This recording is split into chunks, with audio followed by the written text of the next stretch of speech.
शेख हसीना के बाद पाकिस्तान बांग्लादेश ताल्लुकात में बेहतरी आने लगी। सन 71 के बाद पहली बार बांग्लादेशियों की पाकिस्तानी तकरीब में शिरकत तारीख रकम हो गई। शेख हसीना वाजिद का तख्ता उलटने के बाद पाकिस्तान और बांग्लादेश के बाहिमी ताल्लुकात उभर कर सामने आ रहे हैं। Pakistan national council of arts auditorium Islamabad में पाक बांग्लादेश ताल्लुकात पर बैनुल-अक़वामी कॉन्फ्रेंस का इनेकाद किया गया। कॉन्फ्रेंस का आगाज़ तिलावत कुरान पाक और कौमी तराने की मशहूर गुन धुनों से हुआ है। बांग्लादेश के शुरा ने पाकिस्तान के साथ इजहारी यकजहती किया और भारतीय हिंदुत्व की लानत का मुश्तरका तौर पर मुकाबला करने के लिए इत्तेहाद की ज़रूरत पर जोर दिया।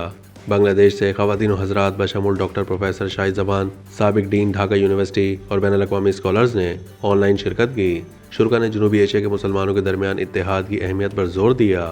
वफाकी दारुल हुकूमत में तवील अरसे के बाद पाकिस्तान और बांग्लादेश के दरमियान इजहारी यकजहती और तजदीद अहद के हवाले से ऐसी तकरीब का इनेकाद किया गया है।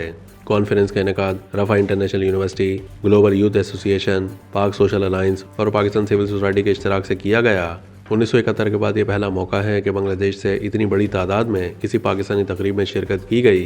बांग्लादेशी शुरा ने पाकिस्तान के साथ इजहारी यकजहती किया है और भारतीय हिंदुत्व की लानत का मुश्तरका तौर पर मुकाबला करने के लिए इत्तेहाद की ज़रूरत पर जोर दिया। शुरा ने मुश्तरका अमन और खुशहाली और तरक्की के लिए मिलकर आगे बढ़ने पर जोर दिया। पाकिस्तान की तरफ से मुमताज़ माहिरीन तालीम, नौजवान रहनुमा, सोशल मीडिया एक्टिविस्ट और कामयाब कारोबारी अफराद मरकज़ी मुकर्ररीन थे। 12 दिसंबर को होने वाली इस कॉन्फ्रेंस के तमाम शुरा ने जनूबी एशिया के मुसलमानों के दरमियान इत्तेहाद पर जोर दिया। शुरा ने जाली खबरों से बचने और मुसल्लह अफवाज के साथ खड़े होने की ज़रूरत वक्त को उजागर किया। शुरा ने मशरक़ी पाकिस्तान में 1971 के हंगामा खेज़ साल के दौरान हमारे फौजियों और मुहिब वतन शहरियों की कुर्बानी को खराज तहसीन पेश किया। मुकर्ररीन ने कहा कि बांग्लादेश ने मॉनसून इनकलाब के नतीजे में अपनी दूसरी आज़ादी हासिल की है। इस इनकलाब में बांग्लादेश के नौजवानों ने तकरीबन 2000 जानों का नजराना देकर कामयाबी हासिल की। इस कामयाबी के बाद शेख हसीना की 16 साल हुक्मरानी का खात्मा हुआ, जिसके दौरान वो भारत की हिमायत पर इन्हिसार करती रहीं और अपने मुखालफिन पर जुल्म व जबर का सहारा लिया।